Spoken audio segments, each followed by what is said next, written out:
Yo, yo, what is going on, everybody? Welcome to the podcast version of From Grateful to Greatness. I'm your host, Mario Kaleo, and every episode, at least of the videos, started off this way. So I'm going to start the podcast off the exact same way by saying all the wonderful things to be grateful for. Not everything, though. Not every week. We can go off, man. We can be the sun, the sky, water, John's glorious hair.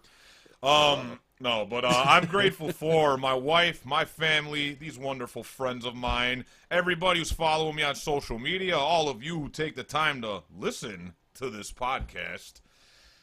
And how's the rest go? Wow. Yeah, it's been. I just did it last week. This is new. This is new, man. It's all. Oh yeah, God in the universe for allowing your boy another day on this planet to talk to you. Or not. Or not. This should be interesting, man. So, a lot of you who are following me, who have been around for quite a while, who watch these videos, a few of you had been saying you do the podcast with your buddies, you do the Gotham thing, and it would be cool to hear a podcast version of the motivational stuff, because it would give me a chance to expand upon stuff that's in videos, because ain't nobody trying to watch a fucking 45-minute video. But podcasts are nice, because you can just sit around and listen to them at your leisure. So, we are giving this a shot. I'm not sure how it's going to go.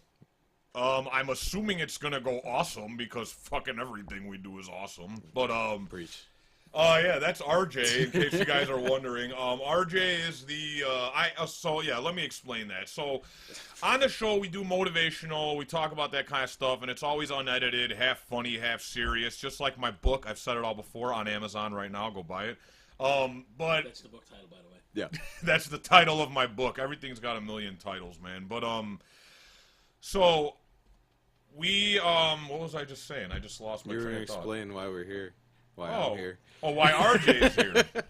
Yeah, as you guys could probably tell, this is unscripted as fuck, just like the other shit I do, so... But yeah, RJ is here because as the show goes on, there will be people that guest star, and I'm going to interview people as well, because I don't want to just talk to myself all the fucking time. And RJ invited himself as the first guest, so, no, I'm just kidding. RJ is, in case you guys don't know, RJ is the... part owner of the little company we have, One More Round Entertainment. It represents everything we do. Our comic book evolution, my book, our podcast, Getting Back to Gotham. All that shit is under that, and me and RJ started this, and so RJ is going to be the first person I sit around bullshitting with for this first episode. But yeah, just got to give John here a little shout out, even though he's not talking, he's listening. He's the guy who edits and does all the engineering for all the podcasts we do, and he's doing this one as well, and he's nice enough to sit here for an hour and listen to me bullshit and talk, so wonderful, good times. Thanks, John. I don't think he's going to answer. He gave a thumbs up. Anytime, man, anytime. There you go. There he is. So, if you guys don't already know, here's a little background about this stuff, because I don't know how many of you are new to this. I'm assuming there will be some new listeners, because John will upload this on our channel, and people who listen to the other shit might listen to this. So, if you don't already know, my name's Mario. I think I said that already. Yeah. It's going to be 7 years now, man, that I almost died from like 3 heart attack-ish symptoms in a 2-week span, and the last time it happened, I was so fucking freaked out that I woke up the next day, and I was all pissed, and I was sitting there like a piece of shit looking at my life, and just kind of wondering, how the fuck did it get this bad? And, you know, I always tell people I wish I was really smart, but I'm not. Like, I'm kind of a dumbass, so I don't think he is. Yeah, well, my catchphrase is I'm the smartest dumbass you'll ever meet. So that gives him a lot of leeway. Yeah, it does. But you'd have to say that, because how if you were smart, how did it get so bad? And I said this in my book: the smarter you are, the better you are at bullshitting yourself. Sure. So I used to lie to myself for a long time, and I was an overeater, binge eater, binge drinker, fucking chain smoker, smoked 2 packs of Newport Hundreds a day. Those are the hardcore motherfuckers, dude. So Didn't help. I worked in construction, man, and all the motherfuckers, everybody smoked on the site, man. That was back in the day before there were laws and shit. Like, just like, my dad. I mean, everybody. I would smoke a pack a day in 8 hours. Like, one pack. I mean, it was bad. So, but yeah, so I almost, I was at 460 pounds, and I almost, that was your kid running around up there. That was little Godzilla. Yeah. But yeah, so the next day when I finally got enough energy and anger or whatever you want to call it to change, I started to eat right and exercise, and I got on the treadmill and quit smoking cold turkey, yada, yada, yada. 6.5 years later, here we are, man. So about, I don't know, 3 years ago, I started blogging. And maybe three or four. 'Cause I think I met you right around when all that stuff happened. Because Joe was still here. It was before he was married, right? Yeah, no, it was long before he was married. I met you a couple years before he was married. Yeah, 2-Day Hangover I did before any of this stuff. And that was a website I started with our friend Joe Cordova, and Fine Corinthian leather. yeah. In the midst of that, I started to do a blog called I've Said It All Before, which would eventually be the name of the book I wrote. But yeah, throughout losing weight and quitting smoking, writing a book, then writing a comic with RJ, and just, starting to, like, talk to people all over the place and realizing that you don't have to be, like, famous or a millionaire or any special person to help people change, right? And ever since I was like a little kid, I always had that inside. Like, I wanted to do something to help people. I really wasn't sure what. Probably when I was 9, it was be Batman. Yeah. And then probably when I was 16, it was be Batman. It was be Batman for quite a while. But it got to the point where I was like, all right, man, this is an unexpected result of what I was doing. Because I would post a before and after picture, and I'd start getting messages. And then I got interviewed by CNN, which was cool, and went on TV, and now I'm back to being a regular fucking schmuck like everybody. But how did the CNN thing come up? the CNN thing happened because of Twitter, because I had grown a little bit of a following on there, and somebody shared my story with CNN, and then CNN hit me up, and they wanted to interview me for a weight loss segment. And then because of that, the doctors found out about me. And then, yeah, that was really it. I got flown to Hollywood, and it was exciting. That was the first time I saw the Nakatomi building in real life. Which is not called Nakatomi, is it? No, it's not. I think it's called Fox Plaza. I don't know exactly what it is, man, but that's so fucked up, right? Like that's what you take away from it? That's the main thing you bring back from it? Nakatomi. Well, man, I mean, it was... Did you go to the roof? No, I wish. No, it was like a tour bus, man. He jumps off with the rope. Takes his shoes off and runs around. He fucking snaps midway down. Oh. Yeah, dude, I really didn't... That is messed up, man. That's the first thing. The second thing I think about is being in Santa Monica. Like that, I mean, when you go to California, I mean, I don't know how... you just were... RJ was there recently. Yeah. I don't know if John's ever been there, but... 4-hour layover in L.A., does that count? Well, you were not leaving the airport. No, I mean, you saw the worst. LAX. Santa Monica was so. I mean, it was like you were like in heaven for a few minutes. It was like, if this is what this is what heaven should be like. This like is what the Beach Boys sang about. Yeah, it's everything they said. It was incredible. But yeah, seeing that Nakatomi. If you guys don't know, Nakatomi is the building from Die Hard. Yeah. It's real. I didn't know it was real, and I looked up, and we were on the. What do you mean you didn't know it was real? I did not. They fabricated a fucking 100-foot building. I don't know, dude. You know, like I was we were on a tour of like we went to Beverly Hills on like a tour bus, right? Yeah. And it passed there, and I looked up. I was with my wife, and I looked up, and I'm like, holy shit! I think that's no way. It's Nakatomi. That's what you. And then the tour bus guy said it on the headphones. He was like, yeah, if you look up to your right, that's the building they used from Die Hard. And I was like, oh my god! If it's the Fox Plaza, was that like? So did Fox, who made the movie, like, oh, let's blow up our own building? I don't know. Let's fake blow up our own building. Well, it would cost less, right? Because they already have it. Yeah. They don't have to get any permission from anybody to do it. But, yeah, as you guys can see, there really is no rhyme or reason to this. But, yeah, so... Yeah, you're talking about what happened. But, yeah, all that stuff happened, and, like I said, I ended up writing the book. Then RJ and I wrote this comic book, and, and this will kind of become the basis of this first episode, which is just, you know, if you got some shit you want to do, just fucking do it, man. Like, unless it's like, you know, some evil. Like heroin. Yeah, like don't become a fucking slumlord. But I mean, like, you know, because we meet, and now RJ and I, we do all these conventions. We've done so many this year alone, and meeting different people. And especially since I started blogging back then, and really just encountering more and more people who don't realize how little of a deal this is. Like, and I say that purposely because I think people make things bigger than they are. They say, well, how am I going to do a podcast? How am I going to write a book? How am I going to make a comic book? How am I going to lose weight? How am I going to do whatever the fuck, Buy one right? of those yellow books. Yeah, really, right?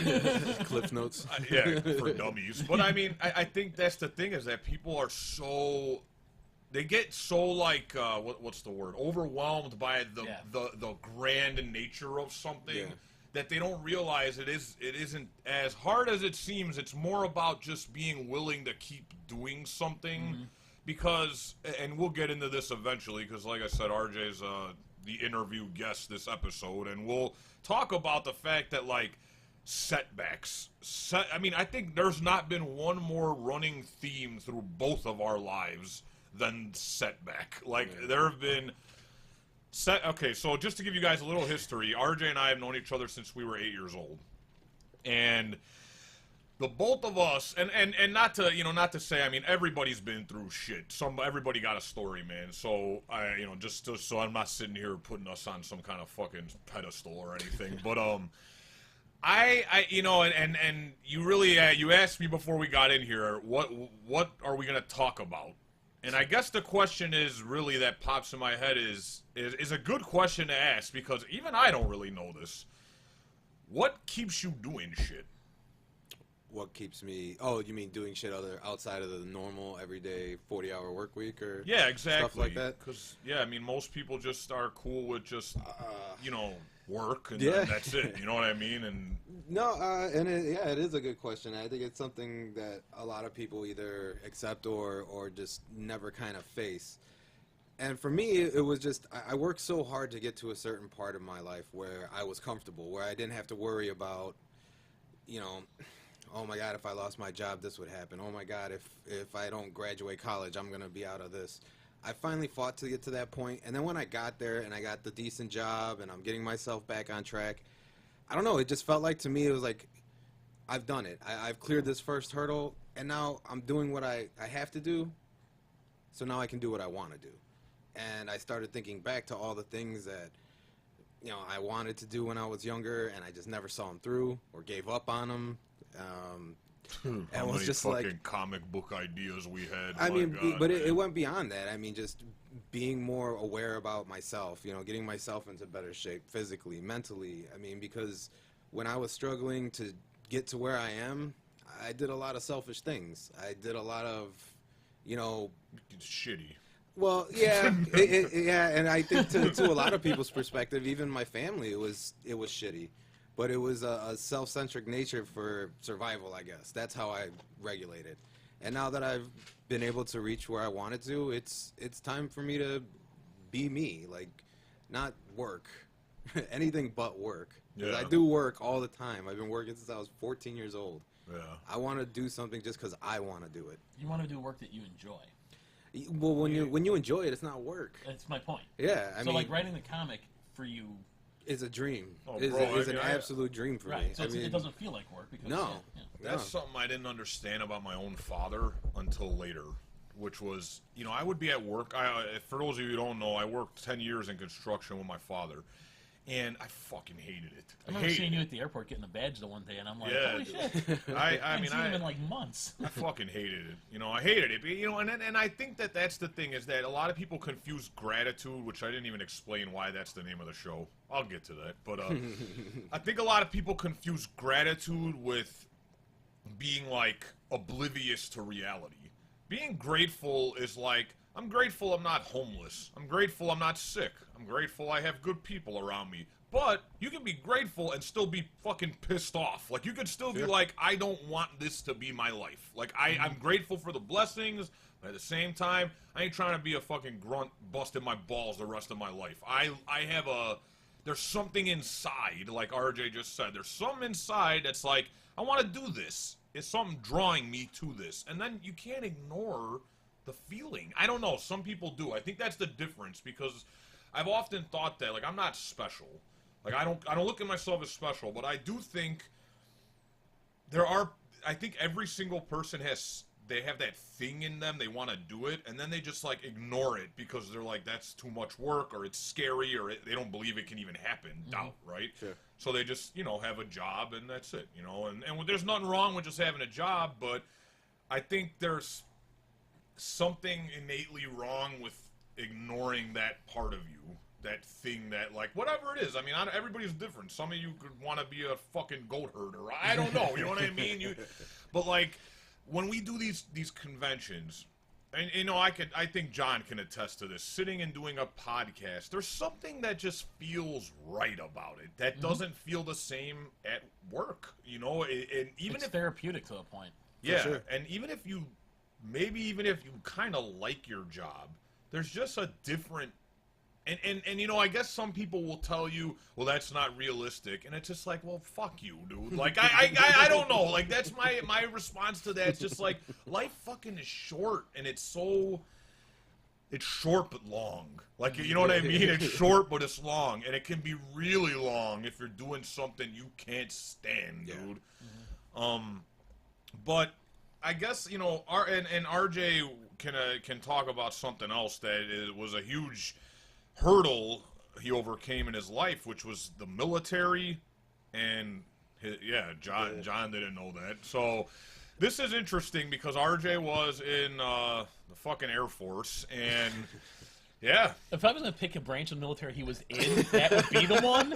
Yeah, right. Fucking Goose, yeah. Maverick. Yeah, Which right? one is Tom Cruise? I don't know. I never saw fucking Top Gun, but I never saw Top Gun, man. I never saw it. It's Maverick.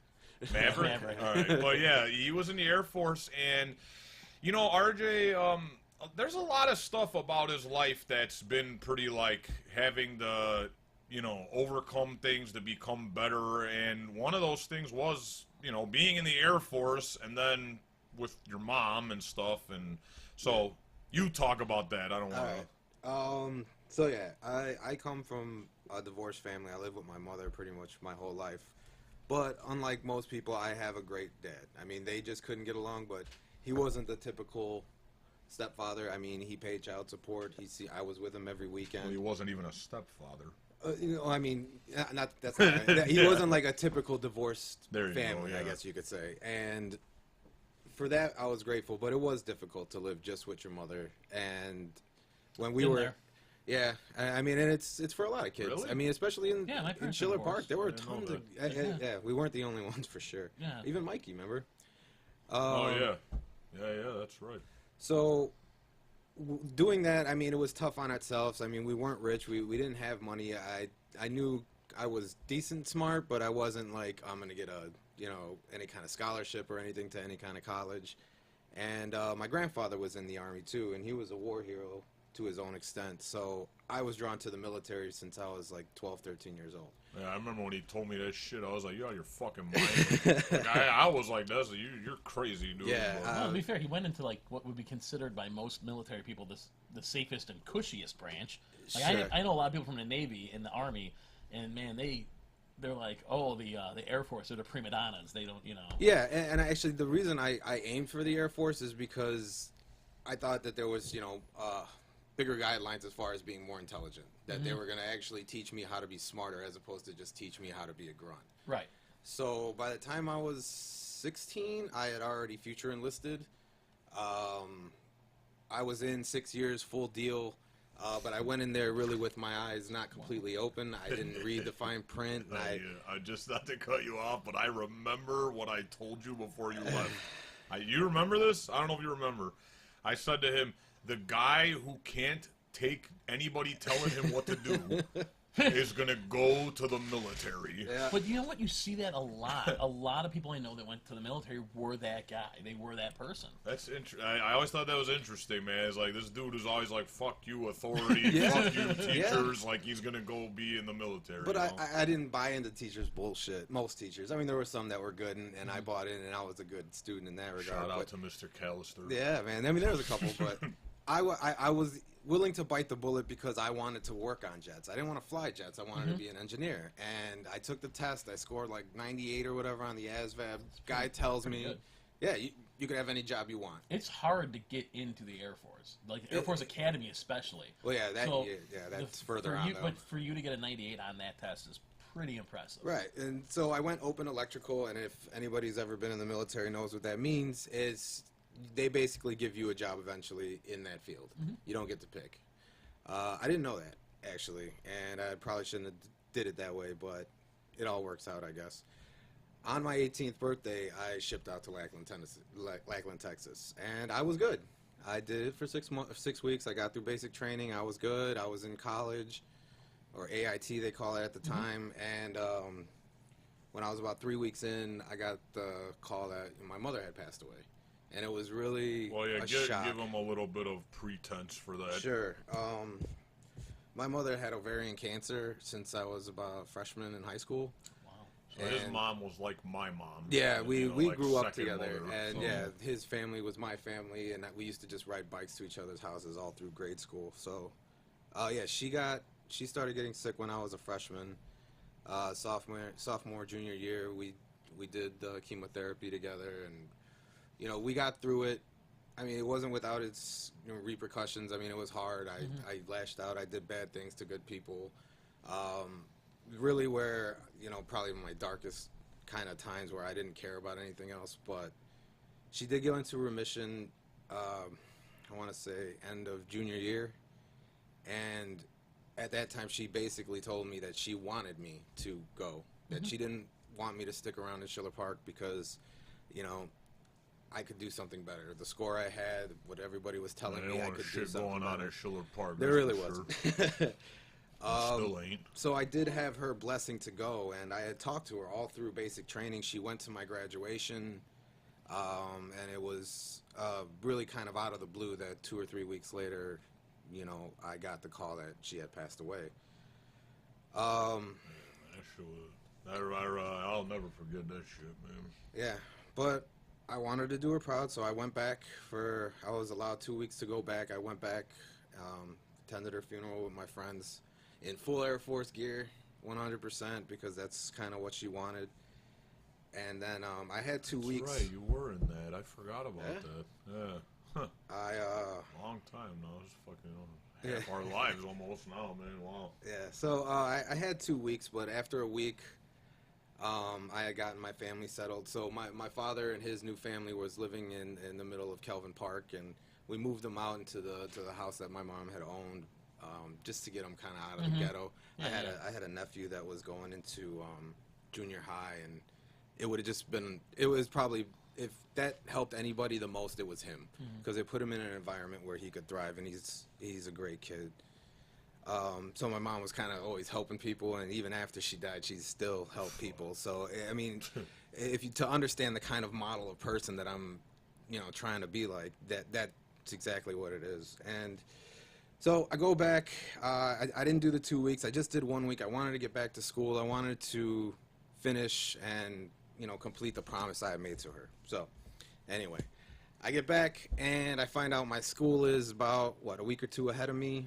And because of the terms of the contract that I signed, they got to reposition me into a different job.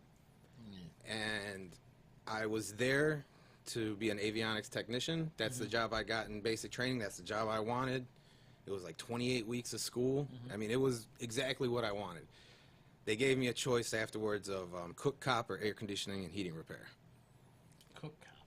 Cook, cop, or air Oh, conditioning. okay, Cook okay, a cop yeah, or yeah, air yeah. conditioning and heating repair. What the fuck is a cook? Kitchen police. Yeah. KP. Even with the score you had, they did that, huh? Yeah. I got a lawyer. And fueling the fires of anti-establishment even more. Yeah, and I think that's exactly like how Mario said it. The guy who couldn't take, I wouldn't listen to anybody if I didn't believe you were right. And I was all gung-ho basic training AIT, but when they told me that, yeah, this is the choices that you have, I basically said, fuck you. Yeah. I basically said, no, I'm not doing it. You can do whatever you want. I got a lawyer. We tried to make a deal.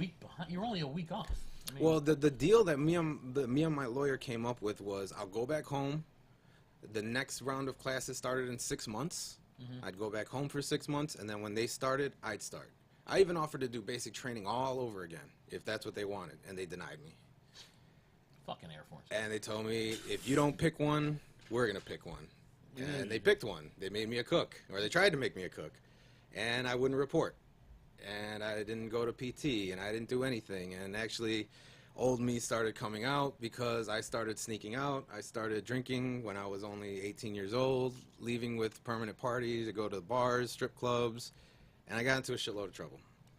And or as we like to call it, the good old days. yeah, I mean, I had gotten in Just trouble. kidding. I had gotten in trouble in Schiller Park. I mean, I'd been arrested before, but I had never been in that kind of trouble before. I mean, That's kind of interesting too, because like as you became, like how would you put it? You kind of we like reverse roles almost, because yeah.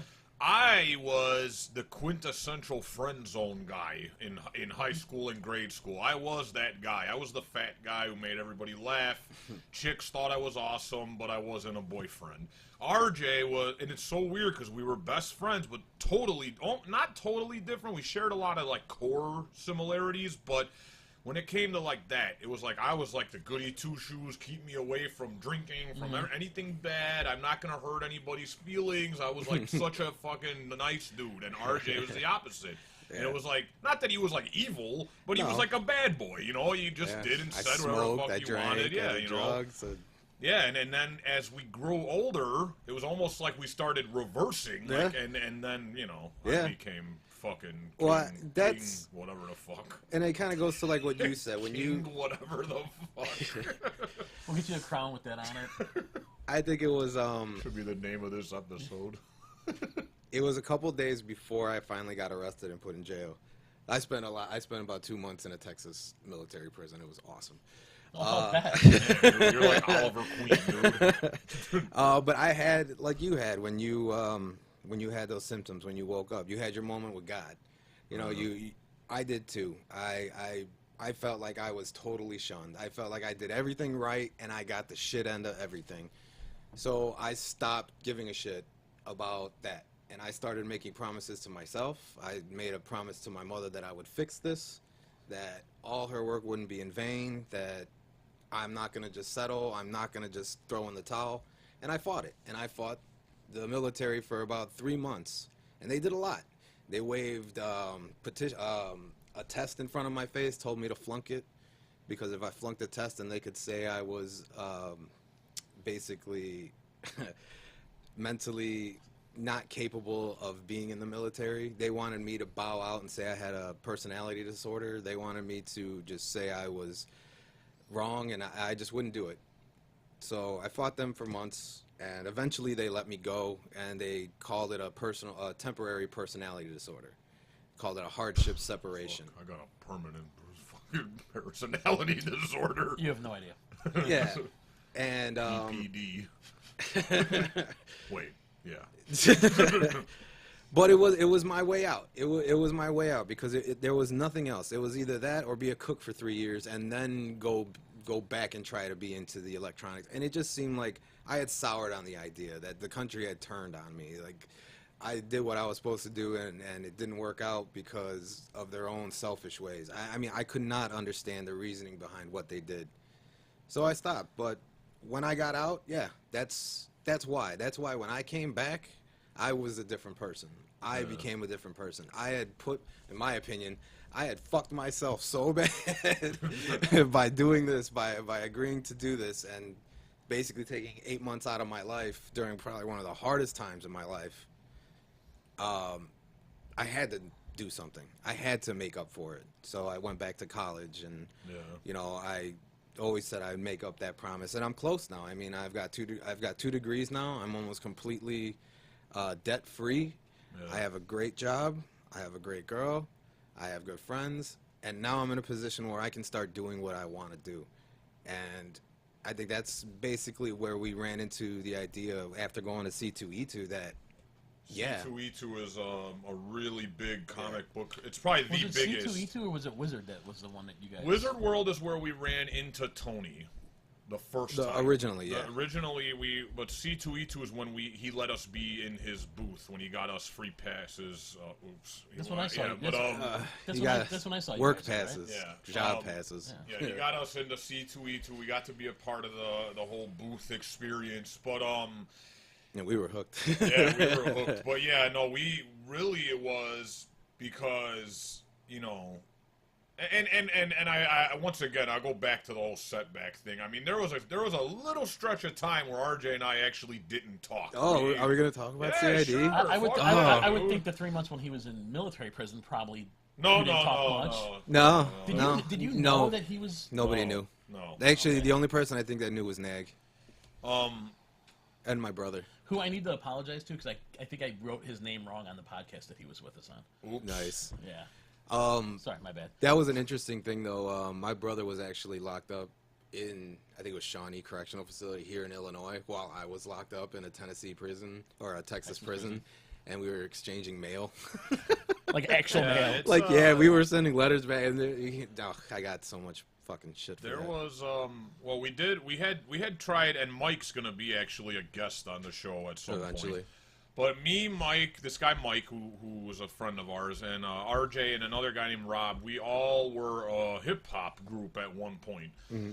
And yada, yada, yada shit didn't go very well. And RJ and I actually didn't talk for, I don't know, man, 3 years, actually. Yeah. And I lived with, speaking of Nag, he and I lived in an apartment together. And this was in these were the heyday of fucking party time Mario, man. Like, it was... And eating Mario too. Holy shit, the things I used to do, man. Like, I should be fucking done, to be honest. Like, I used to do French fries and mayonnaise. Oh, that was at like brutal, 3 in the morning. Dude, I used to, like, I would go eat. Even I'm like, ugh. I would eat with people. And then get the meal I really wanted by myself, and hide the shit. I used to, like, that's something I think is very interesting that I don't think a lot of people talk about when it comes to the binge eating stuff and the food addiction thing, is that it's very similar to drug addiction, dude. Sure. Like, you hide it from people. It's the same parts of the brain that. It is. I mean, but same, you know. The fucked up thing is, like, you can go to McDonald's anytime, man. You can't. I mean, if you go to a bar and you drink enough, the bartender's like, "Dude, get out of here. You had enough." I can keep going back to Burger King, and they're just gonna whatever, dude. Whatever you want, your funeral, motherfucker. You know. Yeah. So, but yeah, so I lived with Nag, and then I had just one day this weird, just like, man, let me see what RJ's up to, and it was because that I had changed a lot, and I was like, well, you know, maybe things are different for him too, and then. That was when we started talking again, and after getting over the initial, you know, you sucked because of this, and I sucked because of that, and kind of finally airing any last grievances we had.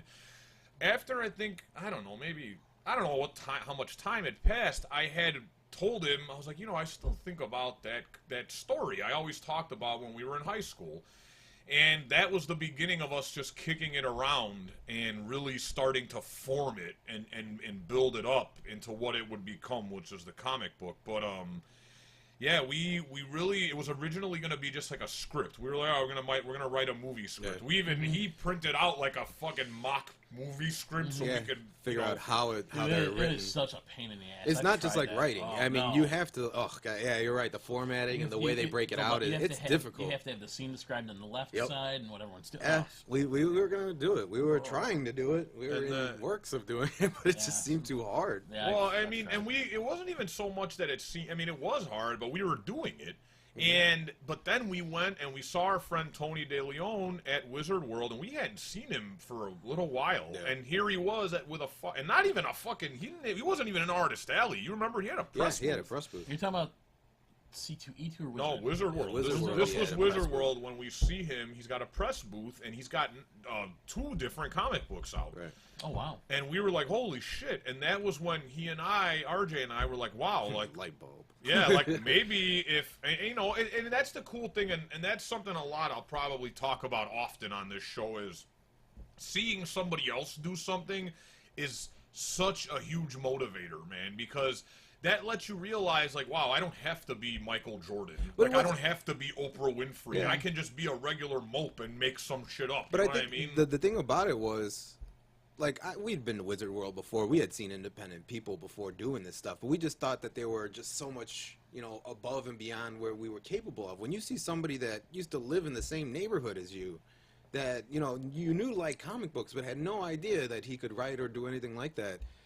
That's what I think changed it for us. I mean, it made it something that was kind of only a select few could do to this is something anybody can do if you just figure out how to do it. And I think that's when we started asking the right questions. Yeah. So, But I mean, I also think that applies across the board, dude, is that anything, you think of, which is what I was talking about earlier, it's like stop fucking overthinking everything. And this is coming from me. Like, I'm the anxiety, depression guy. Like, I overthink a lot of shit. But when it comes to something where I'm like, I want to do that, I just fucking do it. Or I find a way to make it happen. It's like, dude, me and John, became friends. Mm-hmm. And here he was doing podcasts, and, I brought it up to RJ first. I was like, man, I'd fucking do a podcast. That'd be kind of cool. Mm-hmm. And I've even, and I'm going to defend myself a little bit right now, not that anybody's attacking me, but I've actually told John on numerous occasions, teach me how to do it. Like, I don't want you to have to do all this fucking work. And he keeps on saying, no, just come over. I don't care. It's good to have people over. So it's like, all right, what I mean? Like, I don't get a lot of chances to hang out with people, and a lot of hopefully no one listens to this. A lot of the people I know aren't as positive about stuff. There's a lot more of they're not totally negative, but they're complacent where they're at. Sure. You know what I mean?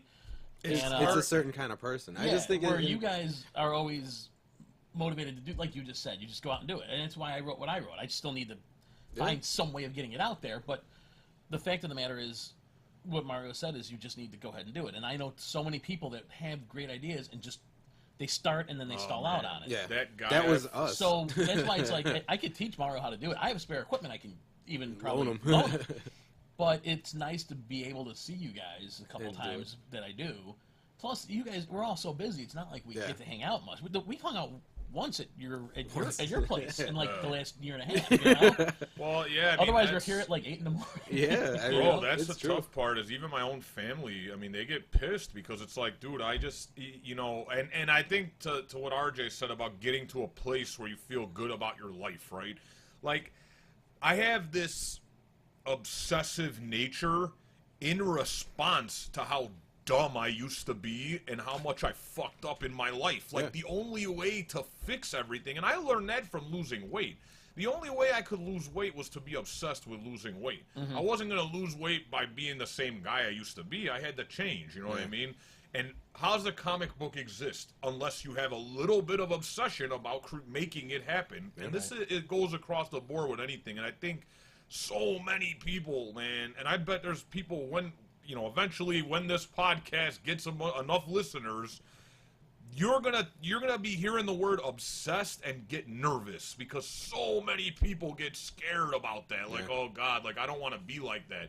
And it's like, dude, it's not about being like Batman in the Batcave with no fucking friends. It's not that kind of obsession. It's about knowing. He's got Alfred. Yeah, right. His man bitch. I mean, I was close to that kind of obsession.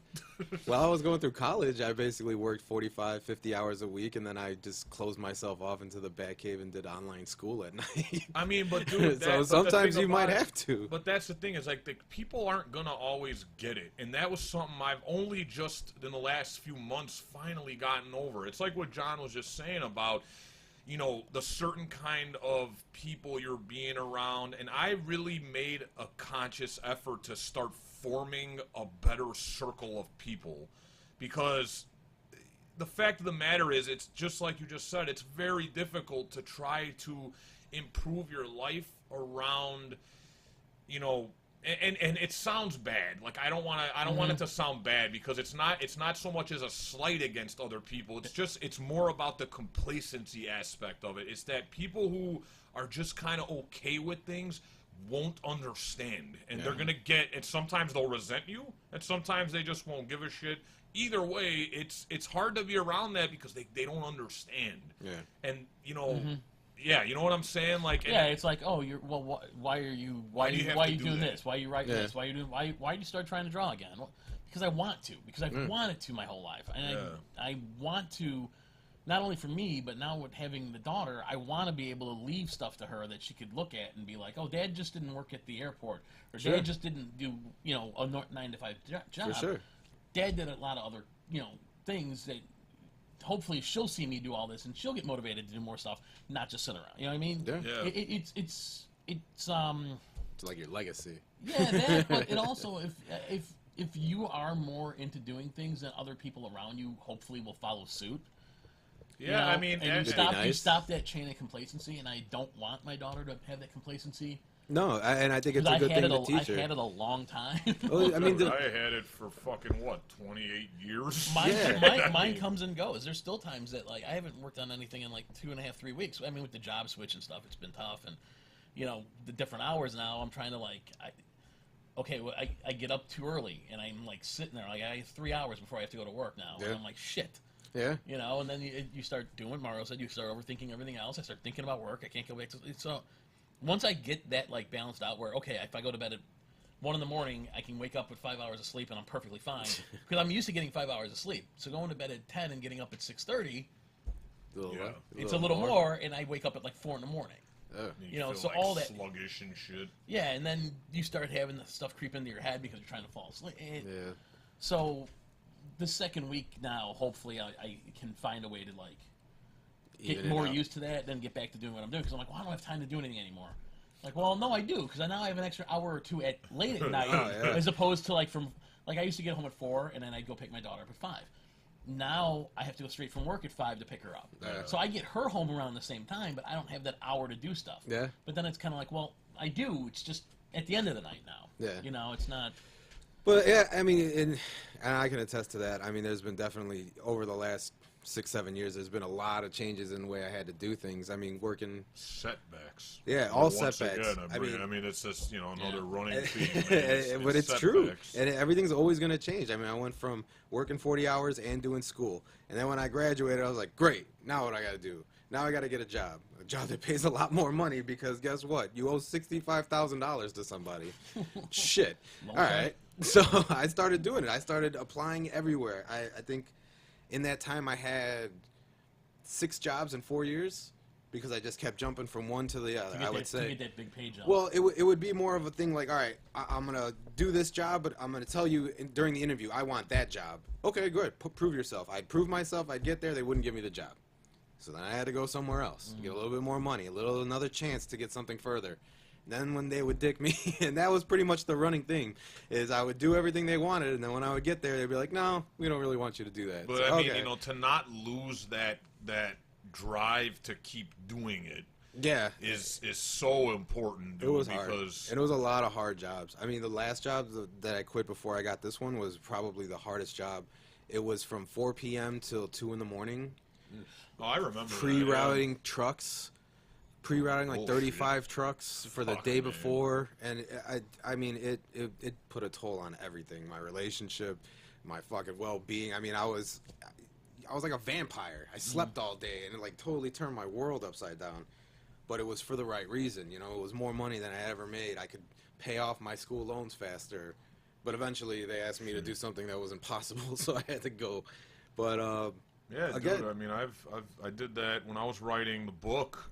I mean, I was working full-time in construction, and I got a part-time job because I had to pay the editor, and I didn't have enough money because I lived on my own, and it was just like there wasn't enough to pay that too because the editor was fucking expensive as shit, dude, and then you had to pay to get it printed. All of it's self-published, but it had to be done. Like, it was something in my head. It was like, it's gonna get done. And like the comic book was the same, man. I mean, we had a few setbacks with it that really put us behind quite a bit, with it. And then definitely, I think that, and I don't know how you guys feel about this, but I actually will now I'll get to why the show is called From Grateful to Greatness, because RJ made a sarcastic comment before we started. He's like, I don't feel very great, or something like that. Like, so, and I think a lot of people might say that they might misconstrue the whole point. And gratitude is a concept that I was completely unfamiliar with long time ago. Like, I was the type of dude that I just, I did like everybody. I complained about the stuff that was there to complain about, because that's just what we did, And then I got introduced to this concept of, like, saying out loud stuff you're grateful for, and it was really awkward at first for me, because I'm so, even with all the shit I had done, with losing weight, with quitting smoking, and even I was at the point now where I was actually helping people. I was blogging, I was giving people advice, and I was still more predicated towards negativity, dude. Like, I'd be like, I would try it driving to work. Just, I'm grateful to be alive, I'm grateful for this, whatever, right? I remember that. You did that for, like, what was it, like 90 days straight or something like that? Yeah. I mean, it's very... God, I remember that. It's very difficult because we're so hardwired to bitch, basically. To complain. And I'm not going to say I'm not a fucking saint. I still complain here and there. But, I always, even, because I actually, for those of you who don't know, I just quit my job recently, and I'm doing, like, Uber to make money because I needed to have more time to focus on all this shit we're doing, and yada, yada, yada. It's a crazy fucking chance to take, but I'm doing it for the greater good, hopefully. But that's the way to do it, though, because the only way you're going to make any money doing, whether it's podcasting or blogging or book writing, is to keep putting stuff out. Yeah. Because that's what killed so many of the shows I did before, was the guys didn't want to get together. No one wanted to write stories for the website. Well, that's the good thing about now, is that we'll be able to do it more. You know what I mean? So yeah, man, I mean, but yeah, the whole thing with the Grateful to Greatness thing was, I had, after I lost weight and all that stuff, I started getting very inquisitive, I guess you could say. I started to want to know why did The Rock become The Rock? Why did Oprah Winfrey become who she is? Why did Michael Jordan, Bruce Lee, all these people we all look up to, right? Like, what's their deal? Like, why are they who they are? Yeah. How did this happen? Because I don't believe in luck. I think luck is bullshit. Yeah. And my father, how did he do it? And he's not famous, but how did he go from that 8-year-old kid in poverty to somebody who created a successful construction company? How did he do that? Yeah. So I started reading and watching videos and researching, and this running theme was running through all of it, was these people, gratitude. They're all talking about, I'm never sitting around just bitching about everything anymore. I talk about what I'm grateful about. It's like sending a positive vibe into the universe, so to speak, right? So I thought of the name of the show because I was like, well, I'm trying to achieve a level of greatness, right? But every single day is about being grateful for where I'm already at and what I already have. So, to those of you listening, no, we don't think we are we're not walking around like, man, we are greatness. I don't even know if anybody does do that. Wow, holy shit. Yeah. It's more about it's more about that. I think you were saying, like, using gratitude to achieve greatness. Yeah, to try to push yourself to that, and that I understand. That I can. Yeah, there's plenty of people I can say that for. Yeah, and it's definitely not an arrogant thing. It's when I talk about greatness, it's more about, like, being your best self. Yeah, the best version. Being the best you. Yeah. Being your best self. Going I was after. Gonna say something totally like, being the best Mario you can. And I'm like, that sounds so bad. Well, you said it. But I didn't say it in the context of the conversation. Yeah. But I mean, so that's the whole point. That's where the name comes from, because I feel like no one thing has helped me more in my life deal with, other than my innate sense of rage, but no one other thing has helped me become a better person than gamma rays. No, than gratitude, because I feel like it really altered my entire perception, because I've been dealing with anxiety and depression for as long as I can remember, and that concept, I wouldn't say it didn't cure it, but I am way, I mean, you, RJ, can attest to this. I am almost completely different. There's some parts of me that's still the same, but I'm definitely not nowhere near the angry mother, like, you know, just this, like, everything sucks all the time kind of person. And that's because it's like, gratitude really just became this, well, you know, dude, like, how dare you? Basically, that's what it became. Like, wow, bro, like, you fucking live in a nice house, you have a car, you're not broke. I mean, even if, okay, well, let's be honest, I'm broke sometimes. But, I mean, you know, you have a car, you can get around, you're not homeless, you're not dying. There's a lot of stuff where I think it's just so many people are so damn predicated on bitching. And it was tough for me in my last job. To go back on John's point, I mean, a big reason I quit was because, except for my boss, people there were just miserable, man. And that's how my old place was too. A lot of places are. I know, but you know how tough it is for a guy like me? But they never want to make that change is the problem. Well, I don't know about your coworkers, but the ones I had, and most of them have been there 5-6 years, and I'm like, listen, I got a new job. I'm leaving. You know, and the thing is, it goes back to complacency. Well, it's one address. I don't have to travel around the Chicagoland area to do work. Yeah. Well, it's close to home. Well, yeah, but you're fucking miserable while you're here, and it bleeds into your normal life. Like, wouldn't you rather drive a half an hour to be happy than drive 5 minutes to be miserable? Like, but you know, that's my thing too. Is that because you know, like I said, people, and really the reason, the big motivation, but for quitting the job became, in the last 6 months, I mean, the phone is fucking blowing up all day, and I can't focus on what I really want to be focused on because I'm making fucking boxes all day. You know what I mean? Like, and look, dude, I'm not, you know, I'm not saying everybody should go quit their job. I'm just saying we need to have box makers out there. Don't take it the wrong way. I'm just saying the risk wasn't that big. I mean, it was a big risk to quit a steady job, but it wasn't like I was making mad money where I can't find it somewhere else. You know what I mean? But it's hard to do that in general. I mean, to quit a job, period, and to go into the unknown. Yeah, it's a difficult task for anybody because you don't know what's going to happen. And luckily for me, you know, and I've told RJ this story, man, is that I had this in my head for about a month. And I didn't say it to anybody. I was like, if I tell my wife this shit, I'm going to quit my job, she's going to be like, you're out of your fucking mind. You ain't quitting nothing. I thought my mom, of all people, was going to be like, are you crazy? They were totally behind it. Which is a good, not that you should need validation, but in a way it helps. It helps to know that, like, wow, I've convinced realistic people that this shit has merit. You know, so it's not validation, it's having support. Yeah, okay. You know, like if the people that you love the most in your life aren't going to support you. Yeah. But these are the people who see exactly what you do all the time. And see what you go through and see how it's driving you nuts or killing you or whatever. I mean, you know, anybody should get it, they should. Yeah, man, being at that job though, it was rough, man. I mean, cuz you know, I'm going in there kind of pumped up, and then I'm around and you know, I don't give a damn how motivated you are. If you're around a bunch of pissed off people, your attitude's gonna take a hit, man. I mean, you know, I listen to some motivational speakers, and I personally, maybe I'm just too emotional. I just think it's a bullshit. What's the word? Cliche. Not a cliche. It's like a bullshit. It's a bullshit expectation to tell people you need to be on 10 all the time. You should always be inspired. You should always be motivated. It's like, that's a nice idea, but it's a little bit unrealistic, man. It's like, totally unrealistic. It's a little bit crazy to think that, like, you could every day be surrounded by a bunch of mad people and not eventually start not saying that I became negative, but start feeling down, I guess is the word. Yeah.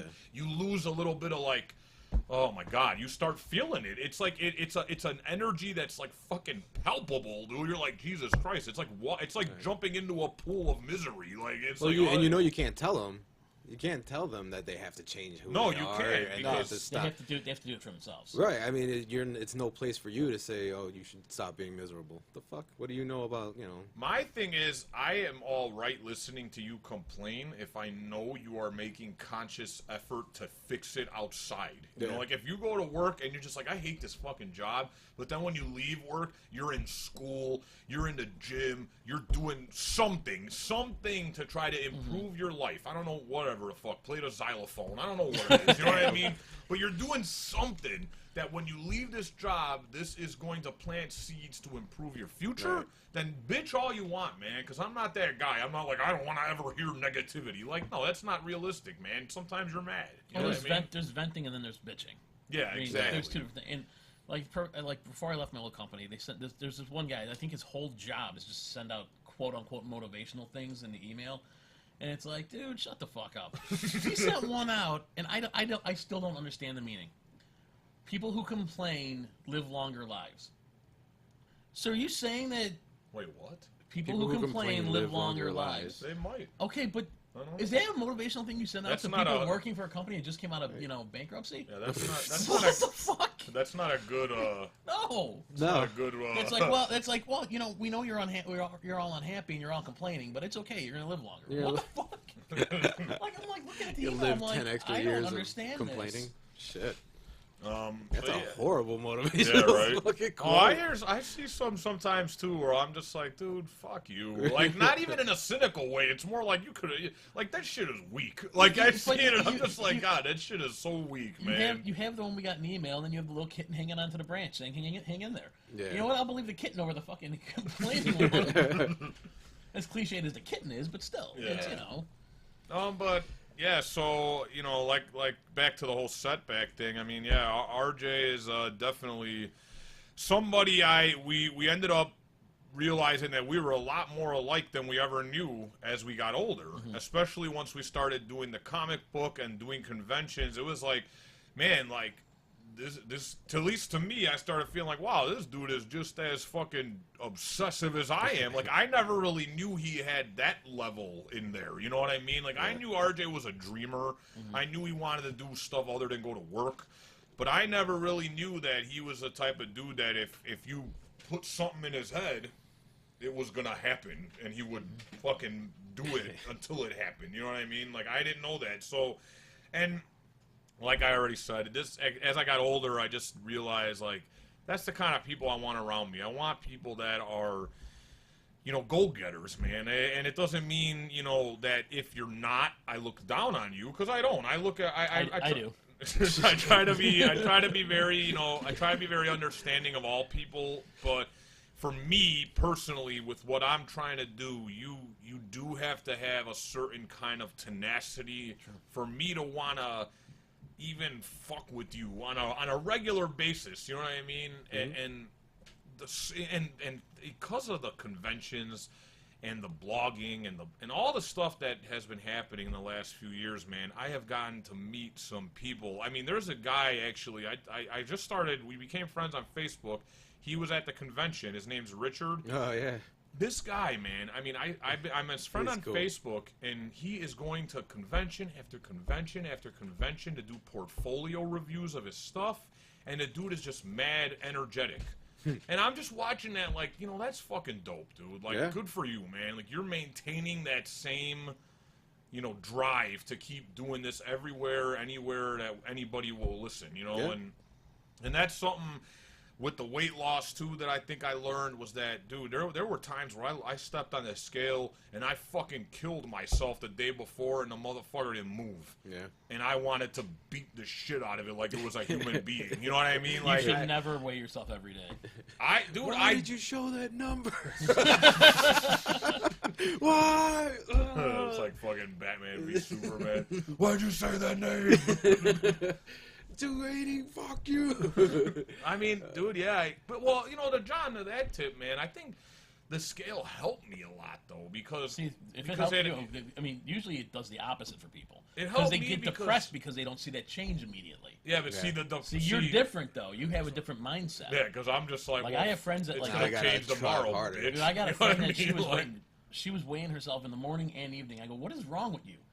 I go, first off, supposedly you weigh less in the morning as it is, because no matter what, you're going to weigh more in the afternoon. I would never so weigh you myself should never at weigh night. yourself at night. No. And she was doing it. You want to elbow drop the scale, you will. I mean, I guess if you're gonna weigh yourself, you should always do it under the same conditions every time. But you know, post shit. But not every day either. Yeah, post Well, morning I feel shit. like pre and post. Yeah. Just I feel like just to comparison feel measures. better. I feel like though for me, and I feel like this is for a lot of people who deal with obesity and stuff, is that there's such a big motivation, a big like surge of empowerment when you see the number drop.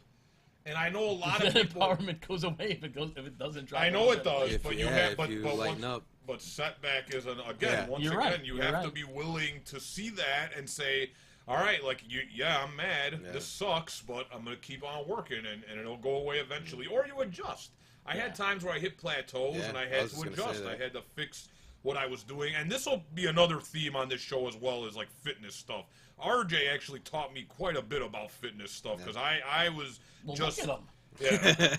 Yeah, he looks a Keep hell of a myself- lot There's better like, than I do. it's like there's you, me, and Nick, and in order of like who's most fit. Me and Nick are probably tied for the bottom, and then there's Mario, and then RJ. Yeah, yeah. Like just now, he looks like he's flexing. He's just sitting there. It's always Flair been chop him. it's always been important to me. He can wear shirt. He can wear shirts at the right size. Yeah. I'm down to a medium. Remember? Shit, I still buy baggy ass clothes. I'll never be used to it. That's the hardest thing. Even me, I've lost enough weight where I shouldn't be wearing the same size as I wear, and I know they make me look bigger, but I'm not comfortable in. Yeah, it's a the fat ones guy that- thing. Yeah. But good. I've been in both sides of the scale. I've been underweight, like literally my doctor told me, you need to start gaining weight. I wish the doctor would say that. I feel like that no, episode I of was- The Simpsons. I was over. like, It's yeah. it's your window to weight gain. Yeah. Fucking- No, legit. the I was butter like sandwich. I was like 19, 20. It was back when I came back to Schiller Park. And I went to the doctor and he weighs me, I'm like 120 pounds. And he's like, Man, that's right. you need to gain some weight. Eat a So burger, motherfucker. That's why I started lifting weights and going to the rec, and that's why I met Ryan. And Ryan was the one who basically changed my whole world about lifting weights and how it works. And then I started reading. And really, for anybody who doesn't know or wants to lose weight or gain strength, read. Fuck, I can't say it enough. Just read. I mean, Just start it's- reading everything as It's not much as even you just possibly can. that, though, bro. Like They have to go do it too. You understand? That is true, but I mean, if you start reading it, it starts becoming less of a huge issue. It's like, Yeah, I sure. just have to do this, and then I have to do this, and I have to do this Well, more we than I have to do talked this. about that in the beginning. It's making things bigger than they really are. Exactly. You know? It really is small steps to get to a bigger thing. And like what you said, with weight loss in particular, you are going to hit plateaus. There's no if about it. Yeah. You know, you do a couple things to get yourself to a situation, and then your body finds a way to adjust itself. And then you have to push through it again. Do something different, or do something more, or do something less. I think it's just when you read and you find out how to do it, and you use logic, like what makes sense to you. Oh yeah, shit, I shouldn't fucking eat But, 500 that's calories and go to sleep. That's Yeah. important Oh. too, bro, because so many people try to copy everything and they don't just do what works for them. And Right. I was gonna Yeah, say that. and I think like CT Fletcher, I always talk to you about him. He's like this bodybuilding motivational speaker guy. He's one of the only people I've ever heard say that in a video, which is, dude, if you go to the gym and the trainer tells you to do this kind of curl, but you do this kind of curl, and the one you picked feels better and you're getting something more out of it, he would say, motherfucker, do that one then. Yeah. And I think I did that for the longest time. I would go to the gym and I'd try to do stuff other people told me to do. And I'd be But it like, doesn't. But like you said, it doesn't always work for everybody. yeah. And No, That's the biggest thing with weight loss and fitness is people get dissuaded because they'll try something that, my trainer says do this, or so-and-so did it work for so-and-so, Yeah, yeah. why isn't it working for me? Well- Because everybody is different. Yeah. Not everybody, but everybody's Everybody body is different. is- yeah. Your metabolism's different. Your body reacts differently. People don't get that. Like, they hop on these fad, like, No, fuck things. a fan. But like what you're saying, read multiple things. If something's not working, change it. Same And thing Mario it's just trial said. and If, you error. know, It's Oh, my literally your body It is is. trial and error to the best degree. It'll always erase itself, and you can start all over. and again. you'll eventually find something that does That work. does for you. work. With any dream, it's the same old thing. It's just patience and will and just dedication, dude. I mean, I think that's, you know, and to bring it up again, my favorite speaker, Eric Thomas. That guy was doing fucking YouTube videos for like 6 years before anybody started really paying attention. I'm gonna have You to know- start. I'm gonna have to start picking all these names up off the floor. Yeah, right. I mean, dude, you know the kind of faith and persistence you have to have in something to, and Yep. dude, I can attest to That's that tough, man. myself because That is even tough. as somebody like me who doesn't care too much about follower numbers and shit like that, you can't help but go check your YouTube channel and be like, fuck, that one only got 8 views. You know what I mean? But it's like, Yeah. at some point, I just said, you know what? Those 8 motherfuckers, or if it was the same guy who watched it 8 times, it helped them. Yeah. And, Right, and eventually it'll get to the point where it's helping more people on a bigger scale. And you know what? Even if it never does, at least it helps them. And I left some kind of legacy to go back to what you were talking about with your daughter. But I mean, Yeah. you talked about reading. Dude, that was when there was no fucking internet. That was Actually- when there was no Google. There was Yeah. no YouTube. I mean, bro, these days It's hard to imagine, isn't it? there's no excuse for not knowing stuff. There just really isn't, dude. Like I learned how to tie a tie because of YouTube. Mm-hmm. You can I mean, and not all the information's 100% correct. No, actually, I was gonna tell you that back in our day, the friggin' magazines like Muscle Fitness. I'm not gonna throw anybody under the bus, but they lied to you. They lied to people. They said if you do a whole bunch of any one exercise at a low weight, eventually you'll get ripped. That is absolute bullshit. So I don't know if it was so much a lie or it worked for the people that wrote that article. No, it's absolute bullshit. Being ripped has to do with your diet. Being Well, ripped has to do with how multiple factors. Right. Sure, but more than anything, It is the they food would more lie than to you. anything. Yeah, they would. I mean, and somebody actually broke this down for me. They said, "Well, why would Muscle and Fitness tell you how to get ripped? Because then you'd stop buying Muscle and Fitness." Yeah, exactly. I was like, "Oh shit." That's Yeah. why Fuck. like six issues in a row all say how to get the best abs. Yeah, right. I could You're do. like, There was a I thought time. the last one was the best abs. No, for real. Yeah, there was a time where I could do They still 100 do it. sit-ups, no six-pack. 100 sit-ups, I could do them just like that, no six-pack. Yeah. I was like, well, what the fuck? I should be like this dude on the fucking cover. Well, that's why I've always said I think there should be a magazine for regular people. Yeah. Well, the know? thing is that you listen to what they say, but you have to try it for yourself. No. Oh, okay. Okay. My bad. You have to try. You have to see if it works. See if it makes sense logically and then physiologically. I mean, try it. And if it doesn't work, move on to the next And one. mo- and Because mo- there's a and- million and things you can do to get in better shape. Motherfucker, A million things. what he just said is about everything. Mm-hmm. I feel like Mr. Miyagi. Remember he said lesson about balance, not just for karate, but for whole life. I mean, dude, it really is like trial and error. Quote Miyagi while he's got Bruce Lee on his shirt. Yeah, Hey, hell yeah. why not? There you go, right? Hey, Mr. Miyagi was my dad's favorite. Could you so imagine if Miyagi helped train Bruce Lee? That would have been a great movie. the most epic warrior of all time? If Bruce would have lived, that would have been a great God, movie. I wish. But yeah, I mean, I think that what RJ just said is key for so much shit, man. Is that people just they get so discouraged and then they just leave the idea to the wind. I'm guilty. I'm guilty of it. Everybody everybody Right is. now, Even we are. First week at the new job, I already can tell I gained like 4 pounds because we went out to lunch every day. And getting home later, I don't have the time to go for the walk because now it's getting dark sooner, and it's kind of creepy in some parts Dude, of the neighborhood. and- 'cause it's supposed to be It lights. But now I'm like, happens. the treadmill's right there. I'm just gonna have to clean it off and just start using that. Yeah. Your Gotta life, switch it up. Your life at some points is gonna become a clusterfuck. I mean, last year when my father was sick, and we're planning a fucking wedding while I'm going to the hospital, trading days with Teresa, my sister, to take care of my dad who's dying because my mom can't do it because she's freaking 65, and how's she gonna wheel him around all the damn time?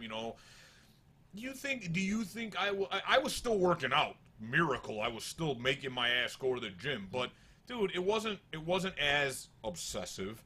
I wasn't as strict about my eating. Right. I wasn't eating Big Macs and Whoppers and shit, but I wasn't like the way I was before that happened. Sure. And, you know, I'm planning a wedding, and I mean, I think I was working in Terrazzo, but it wasn't what it was before. It was very, you know, slow.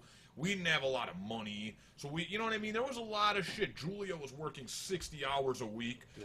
So it was, dude, life is just a fucking disaster sometimes. Then he dies, and it's even more fucked up. So it's like, you know, it's like, so much shit has happened to all of us, and yet, you know, there's just something in there that's like, well, I'd rather still keep chasing my dream and still keep going after what makes me feel good than be like, fuck it, let me just do lines and go fucking, you know what I mean? Like, yeah, right. I mean, but you know, there are people that take that pain and they make it a reason to do stupid shit, you know? Sure. And I think that, and I'm not even going to say I'm no angel, because that's who I was. I used to be that guy before God or whoever the fuck was like, hey, dude, you're going to die, you know? Like, I was that guy. I was drinking about 5 nights a week. And when I say drinking, you mean drunk? Yeah. You're not talking about a beer with dinner.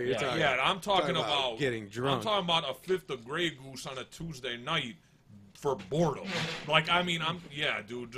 I was borderline alcoholic. I mean, I don't like to throw that term around flippantly, but I was drinking like a madman, dude. And just it was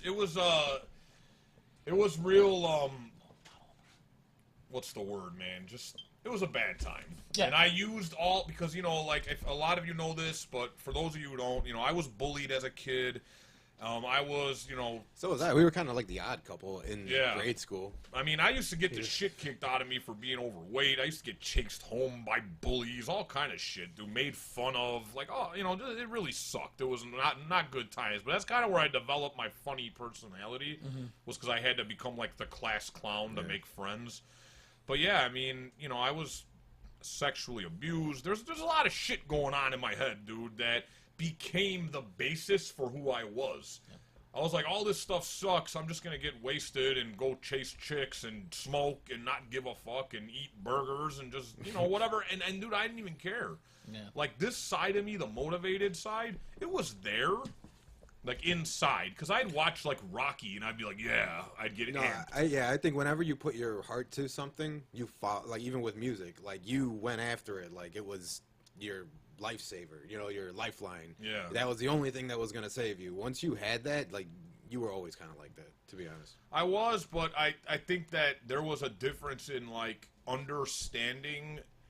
Because back then, yeah, I was obsessed with music, and that is true. But there was a different version of me back then that was still very predicated on negativity, very predicated on... No.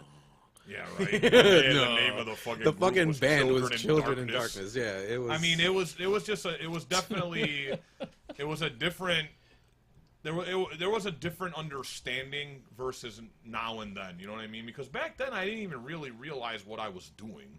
I was just doing it. You know what I mean? Now it's more like understanding that I can't just be focused on being a motivator and be a fuck up with everything else. You know what I mean? Like that. But some of that goes back to just the fact, and I know it sounds cliche, but a lot of us, when we're younger, when we're in the late teens, early 20s, mid 20s, you think differently. You don't get it yet. There's things you don't get. And I try conveying that to people I know that are like cousins and stuff. I'm like, it's not the way you think it is.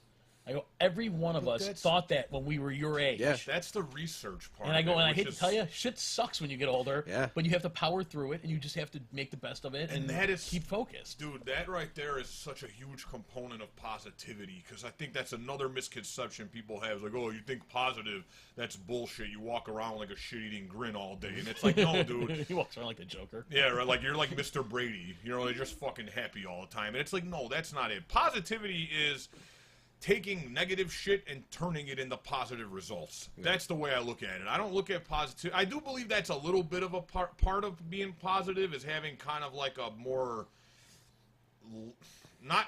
I hate to say happy, because it sounds like, you know what I mean? But it's just, I guess, gratitude. As being a more grateful person makes you more positive. But I believe positivity, in essence, is more about what you do, less how you think. But it's also a part of how you think, too. But you know, I hate, like, I don't like when people talk about it as like this, you know, like I said, like dancing around in a fucking prairie or whatever. Like I never thought of it that way, and I still don't. But like I said, man, you know, you can't be. Back then, I was just that. I was the music guy, and then everything else was total shit. You know what I mean? And that's what I learned as I got older through researching, because of YouTube, because of reading, which was like, dude, all these people went through shit too, man, and they became better because of whatever the hell they went through. And then you start to realize that none of these people were special. Eric Thomas was fucking homeless for almost 3 years. Michael Jordan got cut from his high school team, whatever the hell. Bruce Lee came to America and was getting shunned because of, you know, being Asian. Yeah. I mean, that was at a time when he came here at just the wrong time. I mean, really. I mean, well, it was after World War II. The Japanese had been interned in camps here. But he was a positive force to help change that. Sure. Like, but that's what I mean. Is like there was nothing innately special about him. All that was really special was his desire to keep becoming better. The tough part is, dude, is that I find myself having a hard time because I walk this weird line between sympathy and no excuses. Yeah, you do. You know what I'm saying? Like, and you walk that line like no one else I know. Like Mario can be like, no, I feel bad for you, but fuck you, get to the gym. Like, and coming from Mario, it makes sense. But at the same time, I also have to remember at cons too.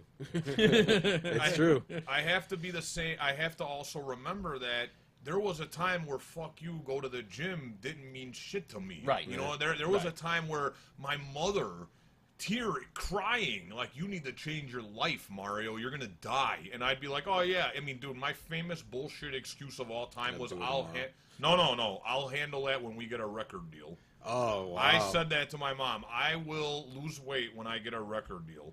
Like, what the fuck, dude? Like, but that was where I was in my head, and I thought that was okay. So there's the sympathy angle for me, where I look at people and I say, I was that way, so I can't look down on you.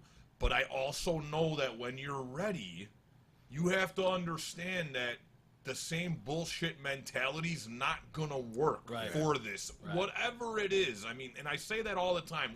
You could be like, I want to become a famous musician. Well, dude, you're not gonna become a famous musician fucking bullshitting around all day. It's not gonna happen. And I give myself shit. Sometimes he knows this. And actually, RJ shares this curse, dude, of being hard on yourself. More harder on yourself than anybody could ever be, which is why I laugh when people, like, talk behind my back and shit. It's like, did you think you figured something out that I don't already know, motherfucker? Like, I know everything you already thought, and I probably got some shit you never thought of. You know what I mean? Like, so even when I sit down and I'm like, I'm gonna watch Daredevil, there's a part of me that's like, you fucking lazy asshole, you could be doing something else right now. And it's like, there's that hard line to walk, because it's like, sometimes it's okay. Sometimes you need to relax and unwind. And my wife, dude, Julia's always, she tells me that. She's like, dude, like, it happened 2 days ago. I was like, well, now that I quit my job, I feel like I need to be busy all the time. And I cleaned the fucking basement. I was doing all kind of shit, dude. And she's like, dude, she's like, it's okay. Like, I'm not going to resent you because you spent your whole day doing stuff and now you want to watch Netflix for an hour. And I'm like, yeah, but I feel bad. I feel guilty. You know, and an hour. For an hour. No, I think it was an hour. I'm impressed because I don't know anybody could put on a Netflix show and be like, I'm just gonna watch one. Well, you know, dude, it's so very that's impressive to me. Yeah. It's very, you know, but like I said, but you're right. You're even Joanna says that I'm always harder on myself than I need to be. I always compare myself to, you know, my father. Am I being a better dad? And there's times I'm like, I'm a horrible father, and she's like, no, you're really not. But it's to like me, a gift and a curse, though, man, because it pushes you to be better. But it's like you'll off at the same time. But it's like you'll never be good enough, and that's the shitty thing, man. It's that like should be the episode. No, that should be the episode title. Also, though, it pushes you to be better, but you'll never be good enough. But I think, like, I know what you mean, and I've been able to kind of step off of that ledge a little bit since I was able to, you know, get a good job and take care of some of my debts. And I think to me it was, you know, if you make promises to yourself or to other people, actually, it's usually more or it's stronger when you make a promise to somebody that you really care about. It makes it a lot easier to maintain that. It makes it easier to keep it. Your why. Right. Your why you keep doing shit. Yeah. Right. Yeah, And so, I think mean, some people just need a reason outside of themselves. right. I think everybody does. But that obsession that goes with it, I can tell you from life experience, if you have the drive and you have that kind of feeling, Tenacity. to go for it, you will never not succeed. Sometimes you just have to temper your expectations of what success may be, but you will never fail as long as you keep that mentality. I'm living proof. When the military told me I had to do a certain thing, I said, no, fuck you, I'm going to do it my way. And it hurt, and it was hard, but I got out. When I graduated, I needed a job more than anything in the world because I was swimming in debt. I kept going. I kept pushing. Am I making six figures? No. I tempered my idea of what success is. But I got myself to a point where I am totally self-sufficient. I don't need anybody to do anything for me. And when you talk about tempering your idea of what success is, I think for me, my temper became, my tempered, I should say, became, I just want to do something I love for a career. Is that too much to fucking ask? No. Like, Yes. No, I'm just kidding. No, I it's mean, not. You're right. No. But that's what you're doing. And that's, I'm getting there because Uber's not my dream job. But But it's a way for you to be able to start to accomplish the dream job you want. And once again, the title of this show, even when I first thought of it, the YouTube stuff, was about, to me, you're always watching, Dwayne Johnson's already rich and famous. Eric Thomas is already even Dwayne Johnson, before he got rich and famous, had major setbacks. I think what I wanted to do was create something that would be like, you guys are coming with me. Yeah. Like, we're going to do this together. Like, this is going to be you seeing somebody trying to get to a higher level. Maybe he's not already there. He's accomplished some stuff already, right, but he's not exactly where he wants to be. But you're going to come with on the journey. This is going to be like your window into this insanity. Because that's the one thing these guys can't give you. Michael Jordan's already fucking Michael Jordan. Oprah's already Oprah. They can't go back and be like, let's film the road to being this. Yeah. So that was another reason that the title of the show was, But yeah, man. But I've told you many times that, and this includes RJ too, and really Nick too, that you guys are a big part of me going, you know what? I'm tired of shit. I'm gonna change shit, and I'm gonna. I mean, you guys can do it. You guys are doing it. Sure. And that's the cool thing about these conventions. It's been a giant. Since we started this, I mean, I did other shows and stuff, but the fact that you guys have the dedication where, okay, you know what? We can only get together at 8 a.m. on Sunday. Let's do it. Where before, the other people, well, I can't make Friday night. Well, I can't do Saturday. Well, then you know what? Then you don't have that dedication that I'm looking for to do dude, this. That's exciting to me because now it's like, without this job that was kind of holding me back in a lot of ways, I feel like, all right, now we can do this show, the other podcast we do, we can do this, more. Yeah. More regularly. You know what I mean? More regularly. Because right now we have two solid shows. Yeah. And one of them's before apparently this one doing even. well in the UK, but yeah, but I mean, it's before this one even, and this one is, I'm sure, going to be solid, if not more solid than the other two. Well, we'll see, but man. I mean, it goes back to having the time to get these out and done, and that's where you and RJ and Nick, the dedication you guys have to doing it, is a big help. Because if you're not putting stuff out there for people to see, they stop paying attention. For sure. Yeah, man. And I'm like that with a lot of things, man. I'm just kind of like, if I'm gonna do it, let's fucking do it, man. Otherwise, forget about it. Like, don't overthink this shit, because I overthink so much shit as it is. Like, I want to make a podcast. I'm not just gonna make it just to make it. I'm not like that, dude. I'm like, if we're gonna make a comic, we're going to put this fucker out there, dude. I'm not just going to make it. And some people would say that's stupid. You should just do it for fun. It is fun. It's fun to put it out there. It's fun to make it, and it's fun to see people's reactions to it, man. Like, and I also think, man, like, the conventions. Once again, I think a big mistake people make is they start something with the intention of getting recognition for it. Dude, and it's funny to say that with a creative endeavor like a comic book, but I never expected, just like with the weight loss and quitting smoking, I didn't expect it to be an inspirational tool. I just did it because I had to do it.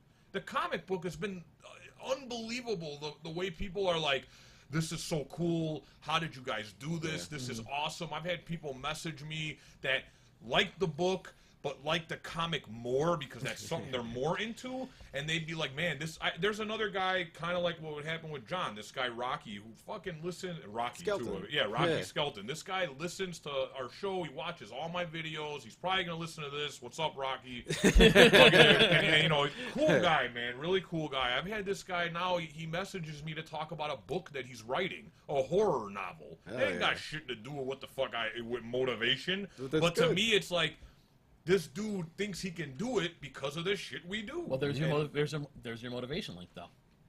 You motivated him. He saw you what you did, and he was motivated to do it. That's what I'm saying. So, So, yeah. the cool thing is like sometimes people don't realize that just a simple act of doing something that people only talk about doing, regardless of what it is, will show other people that something is possible beyond just going and making a paycheck. You Yeah. know what I mean? Which is, I think, you know, just like this podcast, I hope it gets to that point, is just the purpose of everything I've been trying to do for the last few years is like, I don't want all the shit I've been through to be for nothing, because then it's a waste to me. You know, it Yeah. really is. And that's a common thread towards all of us. And Nick too. He's not here, but Nick, my God, He that busts dude has his ass, been. too. But he's been through some fucking shit in his life. That kid, you know what I mean? And to still, you know, and Nick is also very positive disposition, man. So it's cool to see that there's just an inspired feeling around a lot of the people we know. Like, I mean, even Jose, one of our best friends, the guy that he went through so much shit in his life to get a full-time job, to be working a full-time job and obtain a bachelor's degree while doing it. There's just so many people we know that show you there's different ways to motivate people. It doesn't have to just be like, I'm going to be in front of TV and be a motivational speaker, or it doesn't have to be losing weight. It can be so many different things, man. And yeah, that might be a good way to just end this episode 1 right there, I think, man. It's cool. Went longer than I thought it would, but that's pretty good, dude. Yeah, so Yeah. about an hour and a half. Wow. Yeah, good times, man. Good times. It's on par with all Kevin Smith podcasts. Yeah. But yeah, that is it, guys. If you listen to this whole thing, let us know what you think. I'm definitely interested to get some feedback on this, and we will do more episodes as time goes on and all that good stuff. And I'm gonna end this the way I end the videos. Please share this if the message hit home, and remember, all you need is a start and some heart. Peace.